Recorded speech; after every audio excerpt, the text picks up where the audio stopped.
El estruendo del techo al derrumbarse aún resonaba en la memoria de Salvador cuando encaró el cuerpo carbonizado de su hijo único. Mateo había muerto como había vivido, intentando salvar a alguien. La medalla de honor al mérito pesaba más que el plomo en sus manos temblorosas, mientras el comandante de los bomberos murmuraba condolencias sobre heroísmo y sacrificio. Su hijo salvó a 17 personas este año, señor Olivera. Murió intentando salvar a la 18ª, pero Salvador apenas escuchaba. Sus ojos recorrían el rostro irreconocible bajo el sudario, buscando los rasgos del niño que un día había corrido descalzo por la hacienda La Olivera, la misma hacienda robada por Agustín Vidal 30 años antes. El velatorio tuvo lugar en una modesta ermita de San Isidro, en el centro de la ciudad. Salvador, ahora con 72 años, observaba el desfile de desconocidos que venían a presentar sus respetos. Eran personas salvadas por Mateo, familias enteras que debían sus vidas al bombero voluntario. Una señora de vestido negro apretó su mano con fuerza desesperada. Él me sacó de un coche en llamas hace 3 años. Mis nietos existen gracias a él. Otro hombre, empresario por el corte de su traje, se acercó dubitativo. Su hijo me salvó de un ahogamiento en el lago del Parque del Alamillo. Acababa de perderlo todo, quería morir. No solo me sacó del agua, se quedó conmigo en el hospital, hablamos, me dio una razón para seguir adelante. Fue entonces cuando un hombre de mediana edad, vistiendo un traje gris raído, le entregó un sobre amarillento. Trabajé para Agustín Vidal durante 20 años, susurró, mirando nerviosamente a su alrededor. Sé lo que hizo con su familia, con otras también. Guardé esto por remordimiento quizás. Su hijo merece justicia, aunque sea tardía. El sobre contenía documentos, contratos, una confesión escrita por la propia Carmen, la madre de Ricardo, antes de morir. Salvador sintió que la sangre se le helaba. Reconocía aquellas firmas, aquellos papeles que un día sellaron su destino. A la mañana siguiente al entierro, Salvador tomó una decisión. Se vistió con su mejor ropa, unos pantalones de vestir gastados y una camisa blanca planchada, y se dirigió al concesionario Vidal Motor Premium, el imperio automotriz, construido sobre las ruinas de su hacienda La Olivarera. El edificio de cristal espejado se erguía exactamente donde estuvo la casa de la hacienda, donde Elena había muerto en el parto prematuro, causado por el estrés del desahucio. La recepcionista lo miró con desdén. ¿Tiene cita, señor? Salvador apretó la bolsa de plástico contra su pecho. Necesito hablar con Ricardo Vidal. Es sobre su padre. Los guardias de seguridad ya se aproximaban cuando Andrea Morales, una vendedora de 28 años, intervino. Algo en la determinación de aquel anciano la conmovió profundamente. Quizás fuera la dignidad mantenida a pesar de la evidente pobreza, o el modo en que sus ojos cargaban una pena demasiado antigua para ser ignorada. «Yo le acompaño al despacho, señor», dijo ella, desoyendo los murmullos de sus compañeros. Mientras ascendían en el ascensor de acero pulido, Salvador observó a la muchacha. Llevaba un uniforme impecable del concesionario. Su identificador indicaba 2 años en la empresa, pero había una genuina amabilidad en sus gestos. Ricardo Vidal, a sus 45 años, dirigía el imperio de su padre con la misma frialdad calculada. Cuando el anciano de aspecto humilde entró en su despacho, su primer instinto fue llamar a seguridad, pero Andrea Morales permaneció al lado de Salvador, una presencia silenciosa que exigía respeto. 5 minutos, concedió Ricardo, mirando su reloj de pulsera, cuyo valor excedía con creces la pensión anual del visitante. Fue entonces cuando Salvador abrió su bolsa y comenzó a esparcir los documentos sobre la imponente mesa de caoba. Fotografías antiguas de la hacienda La Olivarera, contratos originales, la escritura a su nombre y finalmente la medalla de Mateo. Su padre destruyó a mi familia. Mi hijo murió sin saber la verdad. Pero lo que él ignoraba era que había salvado a su padre de morir quemado en una autovía, 3 años antes de que Agustín nos arrebatara todo. 30 años antes, la hacienda La Olivarera prosperaba bajo el mando de Salvador, entonces con 42 años. Eran 60 hectáreas de tierra fértil, con cultivos de olivar y cítricos, ganadería y un manantial que nunca se secaba. Elena, su esposa, gestionaba la producción de quesos artesanales que abastecía mercados en 3 ciudades vecinas. Esperaban a su primer hijo con la alegría contenida de quienes habían trabajado arduamente para construir algo sólido y duradero.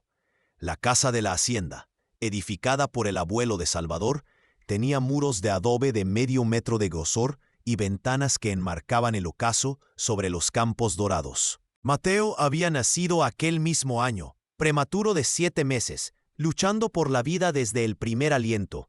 El parto aconteció en mitad de la madrugada, apenas 2 semanas después de que los secretarios judiciales aparecieran con la orden de desahucio. Agustín Vidal había presentado documentos impecables, una sociedad firmada por Salvador, con cláusulas que transferían la propiedad en caso de incumplimiento de los términos acordados. Términos que Salvador jamás había visto, en una sociedad que él creyó que era solo un préstamo para expandir la producción. Elena entró en parto en el momento en que arrojaban sus enseres a la vereda de tierra. Murió 3 días después, aferrando la mano de su esposo, pidiéndole que cuidara de Mateo. Agustín Vidal, por aquel entonces de 35 años, empezaba a edificar su imperio.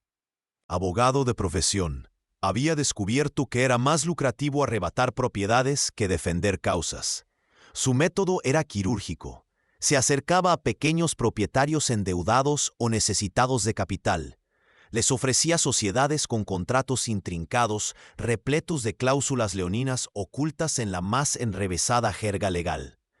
Al ejecutar los contratos, las víctimas descubrían que habían firmado su propia condena. La hacienda La Olivarera fue su quinta adquisición. Demolió la casa centenaria en una semana, vendió la madera noble de sus puertas y ventanas, y erigió el primer showroom de lo que sería el concesionario Vidal Motor Premium.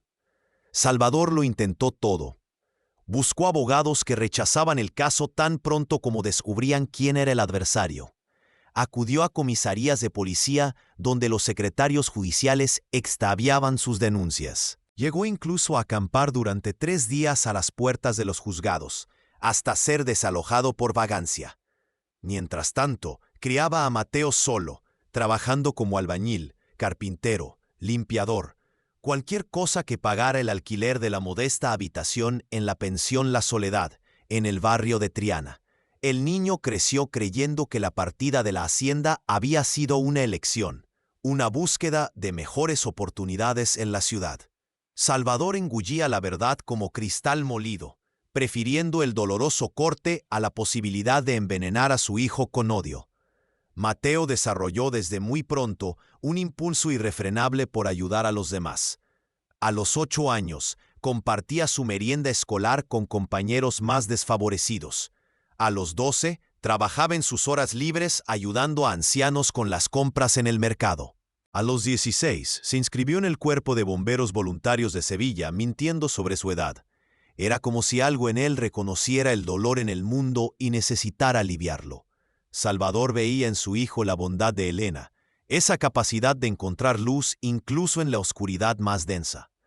Fue a los 23 años cuando Mateo realizó el rescate que lo cambiaría todo, sin saberlo. Un aparatoso choque múltiple en la autovía A4 cerca de Sevilla, con 5 coches implicados y llamas por doquier. Mateo fue el primero en llegar. Ignoró los gritos de advertencia sobre una inminente explosión y penetró en el vehículo en llamas, sacando al conductor inconsciente segundos antes de que el depósito estallara. El conductor era Agustín Vidal, de entonces 58 años, que regresaba de una reunión donde había cerrado la 12ª adquisición de propiedad. Pasó 3 meses en el hospital, recuperándose de las quemaduras. Mateo lo visitó varias veces, como hacía con todos los rescatados. Agustín, conmovido, prometió recompensar al Salvador. Cualquier cosa que necesites, muchacho. Tengo recursos, influencia. Has salvado mi vida. Mateo sonrió con su característica humildad. Solo hice mi trabajo, señor. Verle recuperado ya es recompensa suficiente. Un año después, Agustín descubrió quién era el padre del bombero. El hallazgo le perturbó durante exactamente 3 días. Luego, archivó la información como irrelevante. Los negocios eran los negocios. Esto debe ser un engaño. Ricardo finalmente habló, la voz ronca. Los documentos pueden ser falsificados. Salvador no se inmutó. Sacó del bolsillo una fotografía descolorida. Mateo niño sonriendo junto a su padre frente a la antigua casa de la hacienda. En el reverso, la fecha y una anotación de Elena, nuestra última semana en el paraíso. El anciano entonces señaló por la ventana. ¿Ve aquel jacarandá en el aparcamiento? Lo planté cuando Mateo nació. Su padre mantuvo el árbol porque daba buena sombra a los coches. Es lo único que quedó de la hacienda. Ricardo se levantó abruptamente. Fue hasta la ventana. El jacarandá estaba florido, derramando pétalos morados sobre los coches de lujo aparcados. Andrea Morales rompió el silencio. Señor Ricardo, ¿podría ver los registros de adquisición de las propiedades de la empresa? Ricardo la encaró con sorpresa e irritación. Esto no es asunto suyo, vendedora. Pero algo en su mirada, una determinación que reflejaba la del anciano, le hizo reconsiderar. ¿Por qué quiere ver? Andrea Morales respiró hondo. Porque mi abuelo perdió una finca ante el señor Agustín Vidal cuando yo tenía 5 años. Murió diciendo que fue robado, pero nadie le creyó. Si hay un patrón, necesito saberlo. Las 3 horas siguientes fueron un descenso al infierno particular de Ricardo.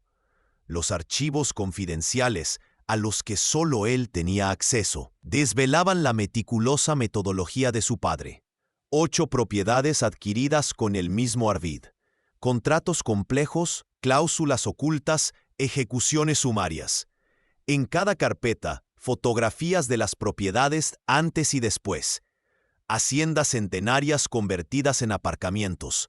Fincas familiares transformadas en naves industriales. Y en todas, el mismo abogado como testigo. El mismo hombre que había entregado los documentos a Salvador en el velatorio de Mateo. Ricardo halló incluso grabaciones de audio, donde su padre se jactaba de las adquisiciones ante sus socios de negocios. El secreto está en hacer que parezca legal. Un contrato es un contrato. Si no saben leer, el problema es suyo. Andrea Morales encontró la carpeta de su abuelo. José Ruiz, propietario de 3 hectáreas, donde hoy funcionaba el depósito de piezas del concesionario Vidal Motor Premium. La foto mostraba a un señor de bigote blanco, abrazado a su esposa frente a un huerto. Andrea recordaba aquel huerto, las tardes recogiendo naranjas, el aroma a azahar en primavera. También recordaba el día en que su abuelo llegó a casa llorando, diciendo que lo habían perdido todo. Su abuela nunca se recuperó, falleció 6 meses después. El abuelo la siguió un año más tarde, de pura congoja según los médicos. Andrea creció con esa herida. Trabajaba en el concesionario, sin saber que pisaba las cenizas del huerto de su infancia. Salvador observaba en silencio mientras las verdades emergían. No sentía placer en el dolor de Ricardo, solo una tristeza profunda por todas las vidas destrozadas. Su padre visitó a mi hijo en el hospital después de que él muriera, dijo con voz quedada. Llevó flores, pronunció un hermoso discurso sobre el heroísmo. Mateo murió sin saber que salvó al hombre que destruyó a su familia. Ricardo se desplomó en la silla, el rostro entre las manos. ¿Qué desea usted? ¿Dinero? ¿Venganza? Salvador negó con la cabeza. Quiero justicia, no solo para mí, sino para todos. Y quiero que esto cese, que ninguna otra familia pase por lo que nosotros pasamos. Andrea Morales posó su mano en el hombro del anciano, un gesto de solidaridad. Ayudaré en lo que haga falta, dijo con firmeza. Ricardo Vidal presenció todo con una náusea creciente. En otro video, Su padre instruía a un abogado novel sobre cómo redactar contratos leoninos. Coloque la cláusula de transferencia en la página 12, en mitad de un párrafo sobre mejoras. Nadie lee hasta ahí. Use una fuente más pequeña, espaciado ajustado. Es legal, técnicamente. El abogado en el video era joven, visiblemente incómodo. Ricardo lo reconoció. Era el mismo que había entregado los documentos a Salvador Olivera, un hombre que había cargado con la culpa durante décadas hasta encontrar el valor para actuar. Andrea Morales coordinó la búsqueda en los archivos físicos del depósito. Encontró no solo documentos, sino objetos personales de las familias desahuciadas, guardados como trofeos. Álbumes de fotografía, partidas de nacimiento, incluso juguetes de niño. Cada objeto, una vida truncada. Cuando trajo una muñeca de trapo, Salvador la reconoció de inmediato. Era de Elena. La guardaba para dársela a la hija que esperábamos tener después de Mateo. El silencio que siguió solo fue roto por el llanto contenido de Andrea.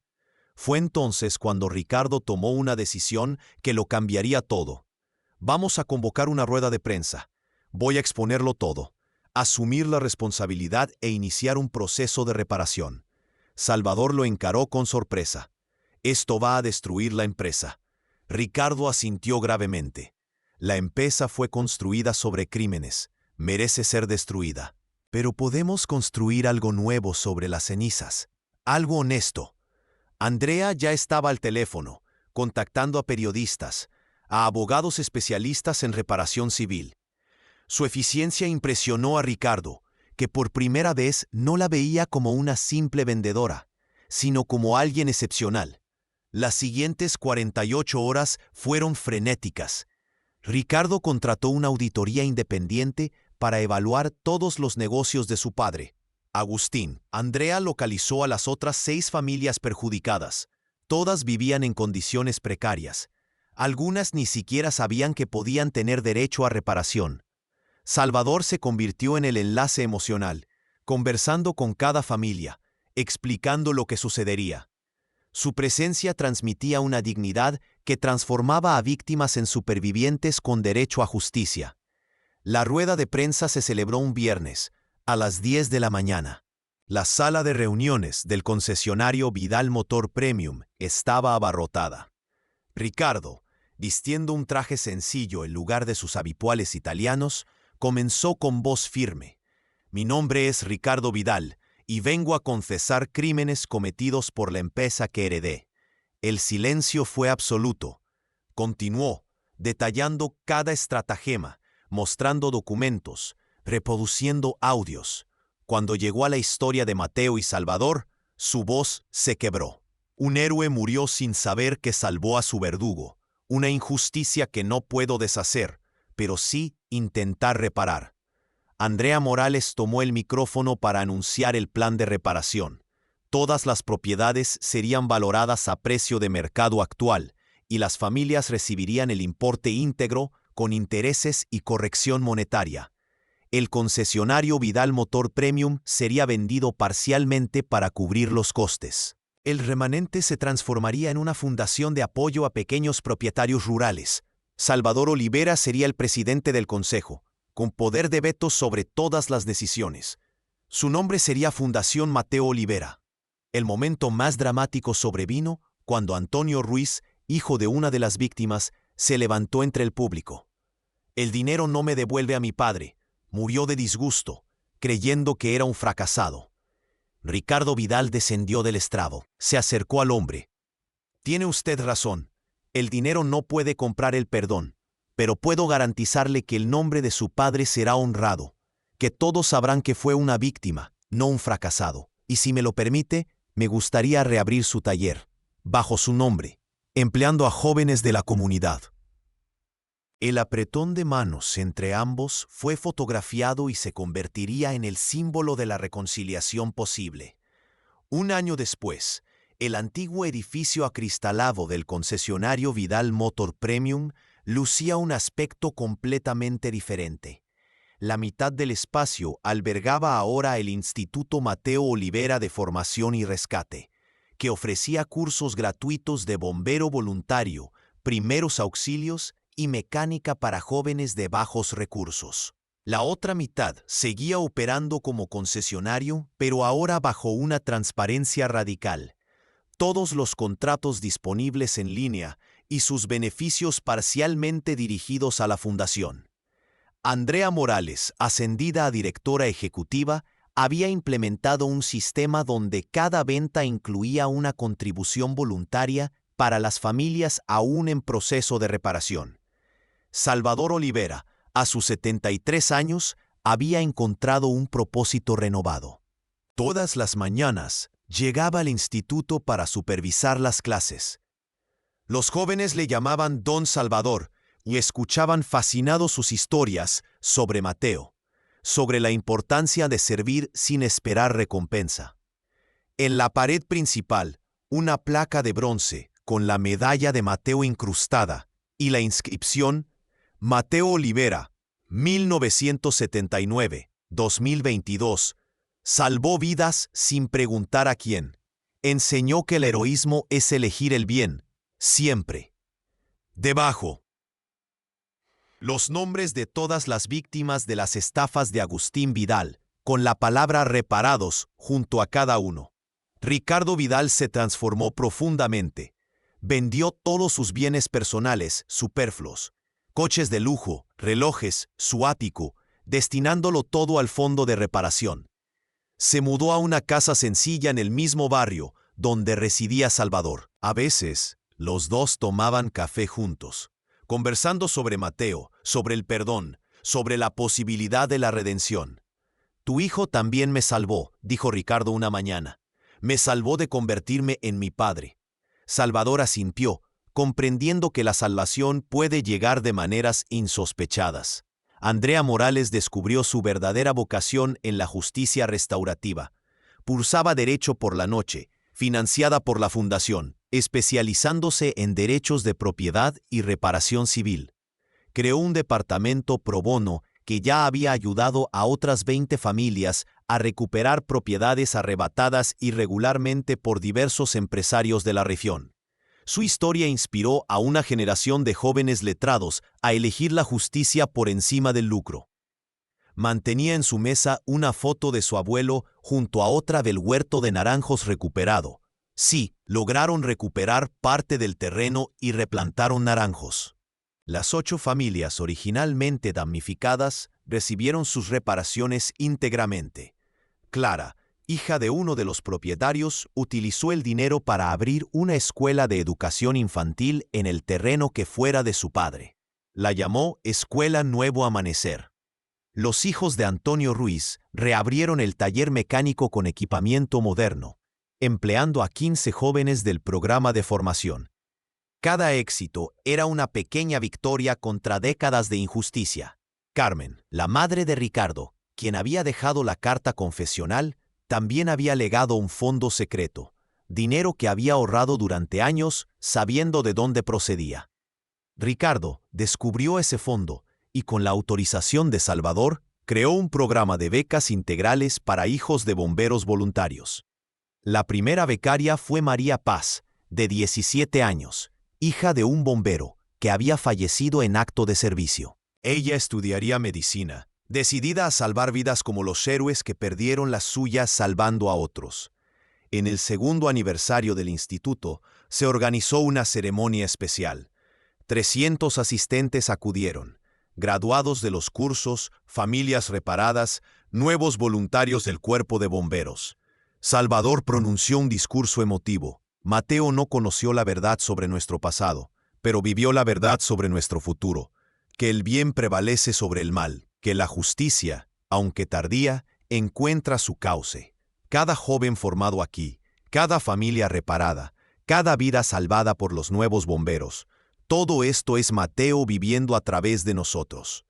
Ricardo Vidal subió al estrado a continuación, ya no el empresario arrogante de años atrás, sino un hombre transformado por el peso y la gracia de la redención.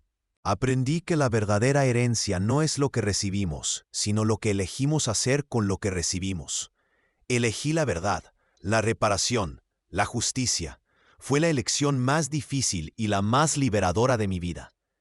5 años después, El modelo de reparación creado por ellos se convirtió en un caso de estudio en universidades de derecho de todo el país. La Ley Mateo Olivera, aprobada en el Parlamento de Andalucía, dificultaba la apropiación depredadora de propiedades mediante contratos abusivos. Salvador, a sus 78 años, seguía supervisando el instituto, ahora expandido a 3 unidades. Siempre llevaba 2 fotos en el bolsillo, una de Elena y Mateo en la hacienda, otra de la graduación de la 100ª promoción de bomberos voluntarios. Andrea Morales se convirtió en jueza, especializada en causas de reparación. Ricardo Vidal reconstruyó sus negocios sobre bases éticas, creando un modelo de empresa social que inspiró a una nueva generación de emprendedores. Se casaron en una ceremonia sencilla, bajo el jacarandá que Salvador había plantado décadas atrás, el único testigo vivo de toda la jornada. Salvador fue padrino, sosteniendo la alianza con las mismas manos que un día habían sostenido la medalla de Mateo. El legado final llegó en forma de un museo, el Museo y Memorial de la Reparación, construido donde se ubicaba la antigua casa de la Hacienda La Olivarera. Cada sala narraba la historia de una familia, con objetos recuperados, fotografías, testimonios grabados. La sala central estaba dedicada a Mateo, con su uniforme de bombero, medallas, cartas de agradecimiento de las personas que salvó. En el centro, una frase grabada en mármol: la injusticia puede durar décadas, pero la verdad es eterna. La reparación puede ser tardía, pero nunca es demasiado tarde para hacer lo correcto.